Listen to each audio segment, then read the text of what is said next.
All right, everybody, peace. Welcome to the Started Body Basketball Show, wherever or however you're listening.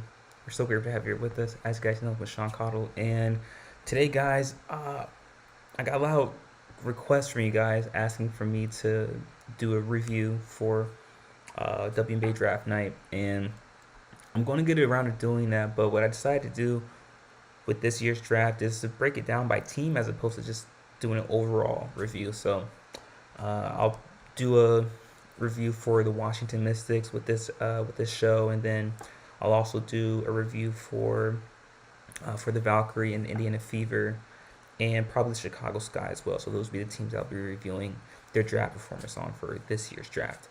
But like I said, guys, with this show, we're going to be doing a review for the Washington Mystics because I do believe that they had the best draft out of all the teams in the WNBA. So we're not going to waste any time, guys. We're going to get right into it.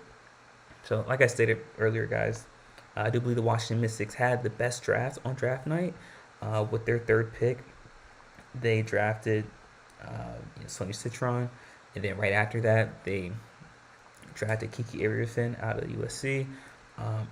For those who have been on the channel and watching our show for the past 3 years, I've talked ad nauseum about how Sonia Citron was perhaps the most underrated player in college basketball, women's college basketball, and also the most underrated piece for that Notre Dame women's basketball team, led by Olivia Miles and Hannah Hidalgo and Maddie Westbeld, who also was drafted by the Chicago Sky.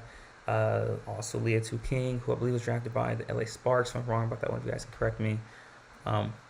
Speaking about Notre Dame women's basketball, I've also had a lot of you guys ask me to do a show on the quote-unquote controversy surrounding Hannah Hidalgo and Olivia Miles, a quote-unquote controversy or dispute they may be having with each other that could have potentially led to Olivia transferring out of Notre Dame. That with a couple other players who are also transferring out of Notre Dame. Listen, guys, I don't have enough information on that story to really do a show on it. But just using my context, using my brain, for lack of better words, I don't believe that there was particularly anything nefarious that was going on between Olivia and Hannah. I do think it's just a matter of Notre Dame is likely not going to be as good as they were this year, with Maddie Westbeld, like I said, leaving, and Sonia Citron leaving as well, and Leah Tu King leaving also. I believe it's just a representation of the nature of college sports right now. It's much more fluidity with player movement, and that's just something we have to get used to. Not everything has a negative purpose behind it. Sometimes things just happen the way they are. But getting back to the topic of this show, like I said, the Washington Mystics won this draft by far and ahead, best team, the team that had the best draft night. My perspective, they filled up a lot of positions that they needed help with. Like I said, they needed a two-way player in Sonia Citron, who I believe is the best two-way player on the draft board. Kiki Ariafin as well. They drafted, like I said, with number 4 pick. You could argue that Kiki was the best post player in women's college basketball this season, and you were able to see what she's capable of doing as the primary option offensively.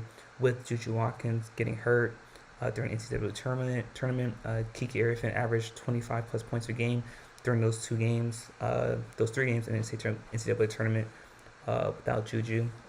And in my perspective, the biggest steal of the draft was Georgia Amore going at number 6 to Washington. Talked about the entirety of this season, how I thought Georgia Amore was the best point guard in women's college basketball. And the point guard position was something that Washington struggled in this last season. Especially with them losing Natasha Cloud the previous season to Phoenix. And there were some questions about Georgia Amore's defensive capabilities because of her size. But we have to remember that Georgia Amore was a top 3 player in steals in the SEC. She does a great job playing the passing lanes, and she does that quick feet, and she has a strong core. She's not weak per se; she's just undersized. But because of the low post presence defensively with Kiki Ariafin and Shakira Austin and Stephanie Dolson and Khadijah Cave, and Aaliyah Edwards as well.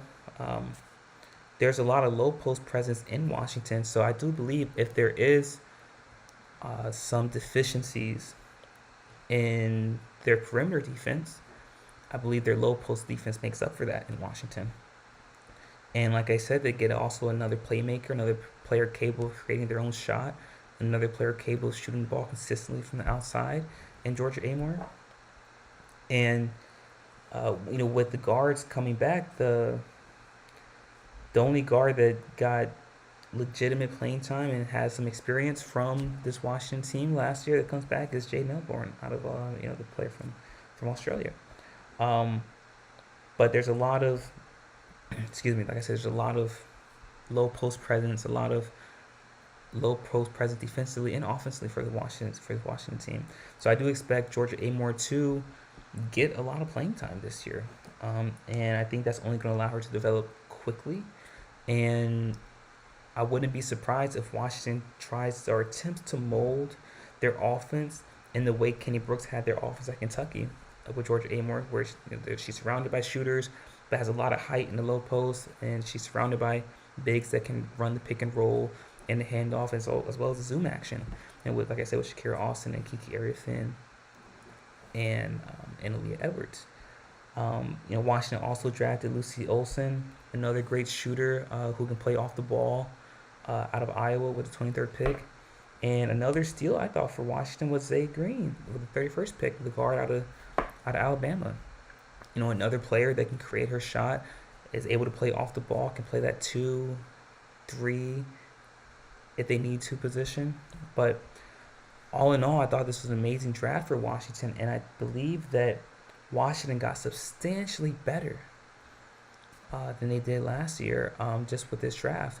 And they are a young team. This is going to be their core, though, with Aaliyah Edwards and Kiki Arifin, Sonia Citron, and Georgia Amore. And, they finished 14 and 26 last year. Washington did. A couple games away from making that final spot, that final playoff spot.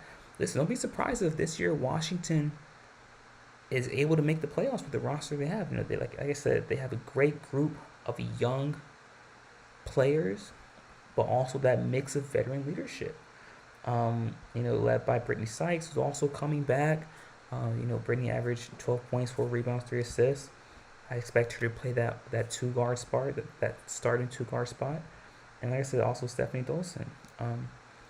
So they have a great group, great mix of talent and young talent as well as veteran leadership. So Washington by far and ahead got substantially better during this draft, and by far and ahead the steal of the draft, in my perspective, was Georgia Amore going to Washington. Washington filled up every single need that they required. They needed a point guard, they needed a two-way player in Sonia Citron, and they got a Kiki Arifin for the icing on the cake. So in my perspective, by far and ahead, Washington had the best draft of all the WNBA teams on draft night. But let me know what you guys think. Leave your thoughts in the comment section. Who do you guys think had the best draft? Which WNBA team had the best draft on draft night? And who do you think was the steal of the draft amongst all players? Quick side note, Tina Paopao going to Atlanta is also, I believe, going to be a great fit for her in Atlanta. Tina Paopao. And Bree Hall, a great shooter out of South Carolina, pairs back up with her former teammate in Aaliyah Boston in Indiana. But those are just a few names that are popping in my head right now. But let me know what you guys think. Which WNBA team won draft night in your perspective, and which player do you think will be the steal of the draft this season? Let me know what you guys think. I'm looking forward to hearing all about it. And if you haven't already, guys, be sure to hit the like button, subscribe button as well, so you guys can stay up to date on all of our latest content that we post daily. And if you'd like to gain exclusive content from us over here at the Sorry to Bother You Show, you can do so by following us on patreon.com. Go to patreon.com, click on the search bar, and type in Sorry to Bother You Show. That way you can get access to all of our exclusive content that we post daily. Till then, guys, we'll be back again on Friday with another review I'll do the Chicago Sky and what I thought about their draft performance this Friday. But until then, guys, continue to stay safe, be vigilant, make smart decisions, and